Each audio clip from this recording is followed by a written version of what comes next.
Bismillah walhamdulillah wassalatu wassalamu ala rasulillah Sayyidina wa maulana Muhammad ibn Abdullah wa ala alihi wa sahbihi wa man walah wa la hawla wa la quwata illa billah. Melanjutkan kajian kita di dalam kitab Risalatul Jami'ah sampai pembahasan selesai Jumat. Kali ini Al-Imam Ahmad bin Zain Al-Habsyi menyebutkan di dalam kitabnya wa salatul jama'ati wa salatul janazati fardu kifayah. Salat jamaah dan salat jenazah hukumnya fardu kifayah.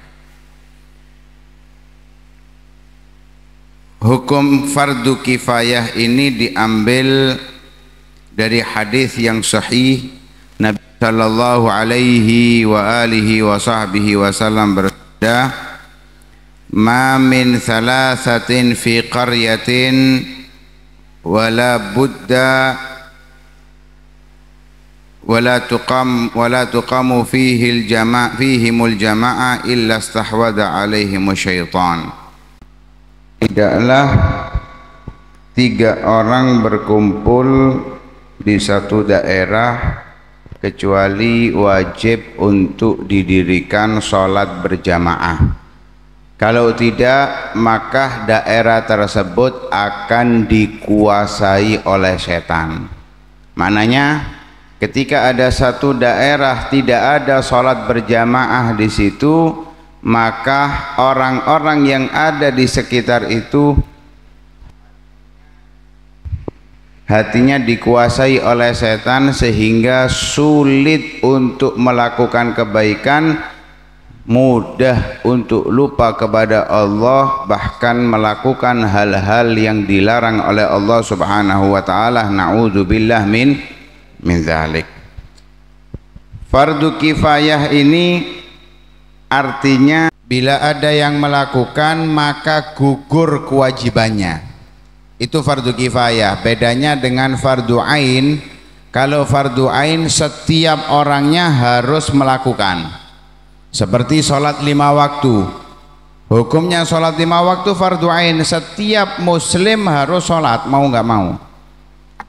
Kalau fardu kifayah enggak. Fardu kifayah ini kalau sudah ada yang menjalankan maka sudah gugur kewajibannya. Artinya orang-orang di sekitar itu tidak memiliki kewajiban lagi untuk menjalankan, namun ketika ia menjalankan mendapatkan fadilah yang sama.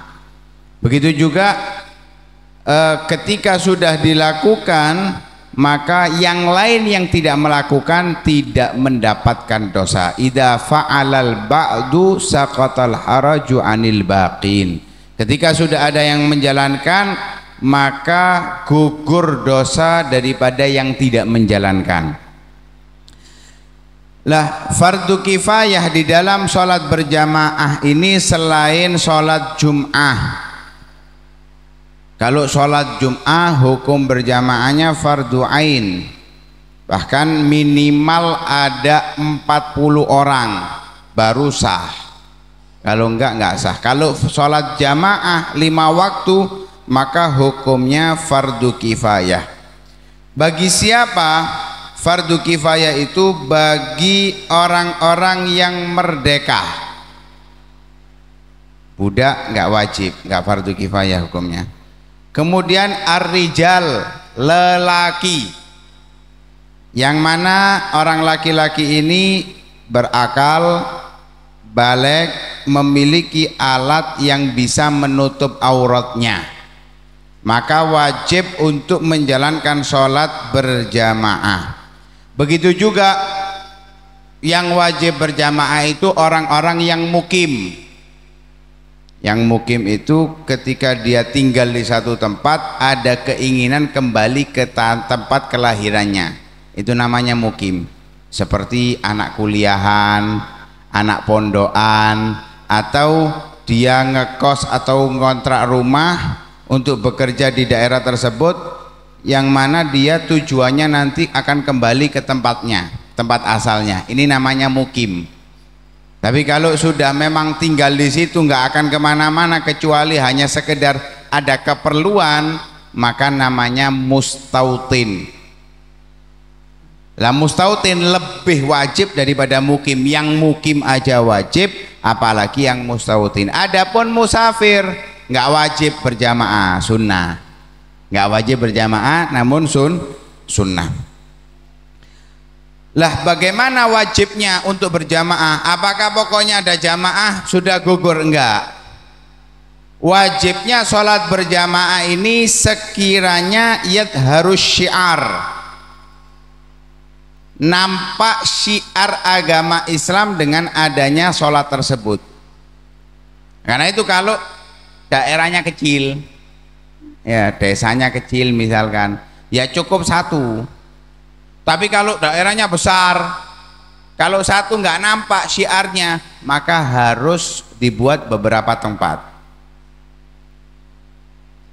Di dalam kitab Busyral Karim disebutkan bihaitsu yadharu biha syiar fi mahalli iqamatiha, di tempat dia bermukim, bi antuqama fil baladi shaghira bi mahallin wa fil kabira bi mahallin. Sekiranya kalau memang tempatnya daerahnya itu kecil, desanya kecil, ya cukup satu. Maaf, kadang-kadang orang salah kaprah, kepingin punya sedekah jariah, bangun musola, bangun masjid, bangun musola, bangun masjid. Ini justru kadang-kadang dampaknya negatif. Kalau sudah ada masjid, apalagi sudah ada musolanya juga di daerah tersebut, nggak perlu wakaf lagi untuk bangun masjid atau bangun musola. Kalau kepingin sedekah jariah, mudah, carikan orang yang mau belajar ilmu, suruh dia belajar serius, kasih uang, kasih biaya, ketika sudah suruh ngajar, itu juga jariah. Jadi jangan bingung hanya bangun masjid, bangun musola, nanti akhirnya masjidnya cuma satu shaf, itu pun cuma imam dan makmum, nanti musolanya juga seperti itu, akhirnya sepi semuanya. Kadang-kadang yang mungkin terjadi hal ini gara-gara kepingin dadi imam kabeh, kalau sing kepingin dadi makmum, akhirnya bingung bangun masjid kono, bingung bangun. Jadi terlalu banyak masjid dan musola ini juga jadi masalah. Kenapa? Akhirnya kalau tempatnya banyak, orangnya nggak banyak, nggak ada syiarnya. Kalau nggak ada syiarnya berarti kewajibannya masih gantung. Nah ini beresiko bisa dosa semuanya itu. Karena itu harus diperhatikan. Jadi bangun masjid jangan hanya sekedar bangun, bagaimana bisa memakmurkannya dengan sholat 5 waktunya. Kalau memang di situ dibutuhkan tempat untuk Jumatan, dengan Jumatannya, kemudian dengan kajian-kajian ilmu di setiap hari atau setiap pekannya. Karena nggak mungkin orang mau hadir sholat 5 waktu aja kalau nggak ada penyemangat untuk datang sholat itu. Beda kalau Masjidil Haram, beda dengan Masjid Nabawi atau Masjidil Aqsa. Sholat di situ nilainya 100.000, sholat di situ nilainya 1.000, sholat di situ nilainya 500. Lah sholat di masjid di seluruh dunia selain 3 masjid itu apa fadilahnya? Nggak ada.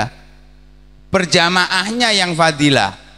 Nah karena itu sangat dianjurkan untuk mendirikan sholat berjamaah.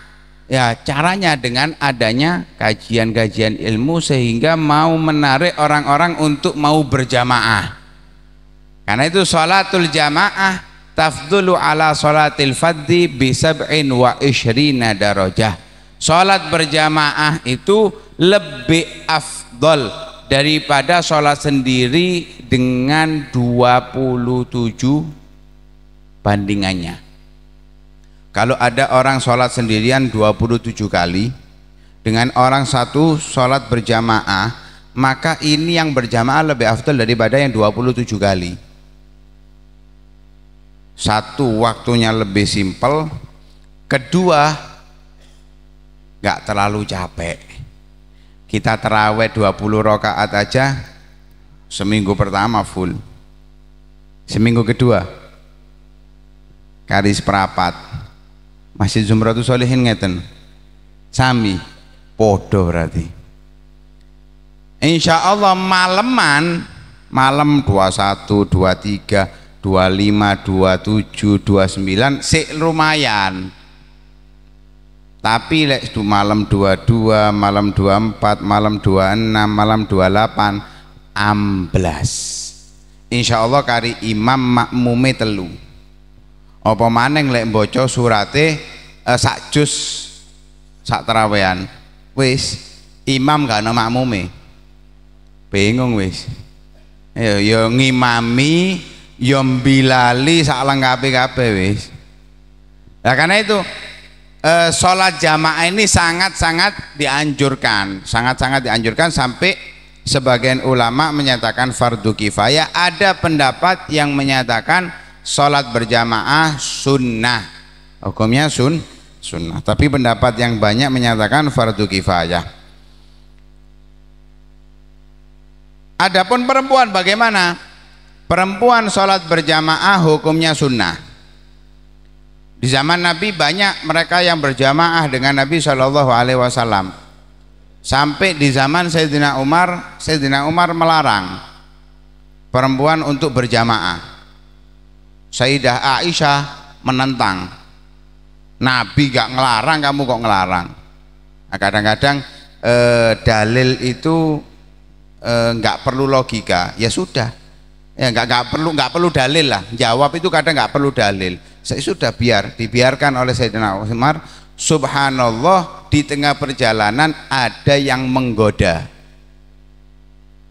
Setelah itu pulang Sayyidah Aisyah, benar katanya Sayyidah Aisyah, kalau Nabi tahu apa yang terjadi setelah meninggalnya, maka Nabi akan melarang para perempuan untuk sholat berjamaah.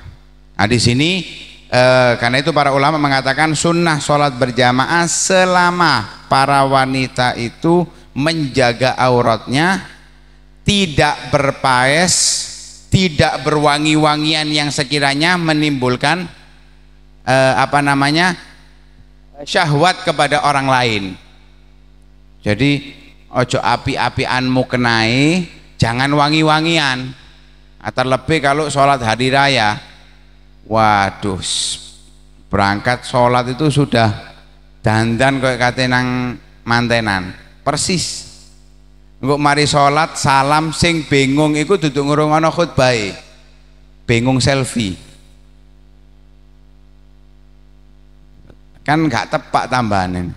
Nah ini karena itu Nabi Shallallahu Alaihi Wasallam, Sayyidah Aisyah mengatakan kalau Nabi tahu apa yang terjadi pada para perempuan setelahnya, Nabi akan melarang untuk sholat berjamaah. Karena itu boleh bagi perempuan untuk berjamaah, tapi dengan aturan-aturan yang telah digariskan oleh syariat, tidak berpakaian dengan pakaian yang bagus atau terlalu mewah atau juga berwangi-wangian. Kemudian sholat jenazah. Sholat jenazah juga hukumnya fardu kifayah. Ketika sudah ada yang mensolati walaupun satu, sudah gugur kewajiban bagi yang lain. Nah, dengan syarat yang mensolati itu ya harus sudah tamyiz minimal, orang yang sah sholatnya.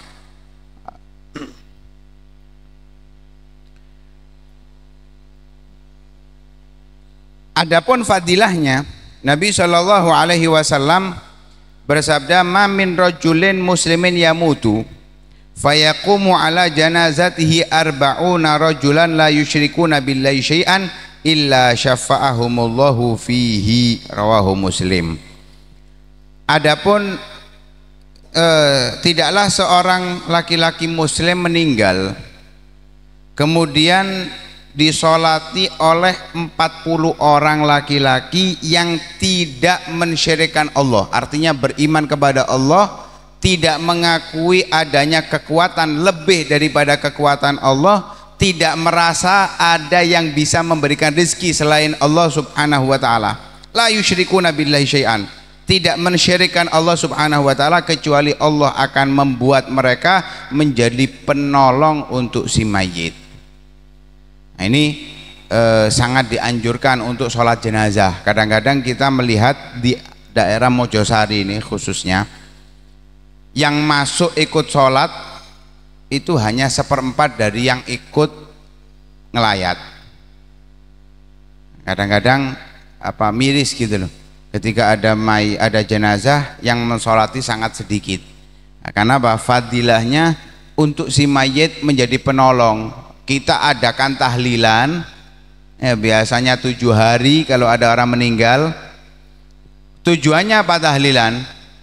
Untuk mengirim pahala kepada si mayit. Sedangkan sholat jenazah hukumnya fardu kifayah, ditinggal. Tahlilan itu bukan sesuatu yang dilarang, bahkan dianjurkan, bukan wajib. Artinya kalau ada orang meninggal nggak ditahlili ya nggak apa-apa, nggak dosa. Tapi yang pasti orang meninggal harus disolati. Kadang-kadang nggak nyolati, bingung tahlili, wis engko ae tahlilan, nggak ikut nyolati. Padahal yang wajib kan wis ono ase nyolati, gak apa-apa, wis cukup. Ya kiranya kalau kita yang mati, yang nyolati banyak sama sedikit, milih mana kita? Banyak. Kenapa? Kita berharap mendapatkan ampunan dari Allah Subhanahu wa ta'ala. Lah kama tadinu tudanu. Sebagaimana kamu berbuat, kamu akan dilakukan perbuatan yang sama. Kalau kita kepingin disolati orang banyak, maka gemarlah sholat jenazah. Kelak nanti Allah gerakkan hati-hati orang-orang itu untuk mau mensolati kita. Tapi kalau kita acuh, wis gak kober engko ae wis, ya nanti orang-orang dibuat oleh Allah nggak kober juga. Akhirnya naudzubillah yang nyolati kita cuma anak kita nanti. Itu pun kalau kober, naudzubillah min dzalik. Karena itu mudah-mudahan Allah Subhanahu wa taala berikan kepada kita kemampuan untuk mensyiarkan agama Allah Subhanahu wa taala, mensyiarkan salat jamaah, untuk menjalankan kewajiban kita kepada sesama muslim, menghadiri jenazah mereka, mensolati mereka. Amin ya rabbal alamin. Sallallahu alaihi wasallam Muhammadin wa ala alihi wasallam. Walhamdulillahi rabbil alamin.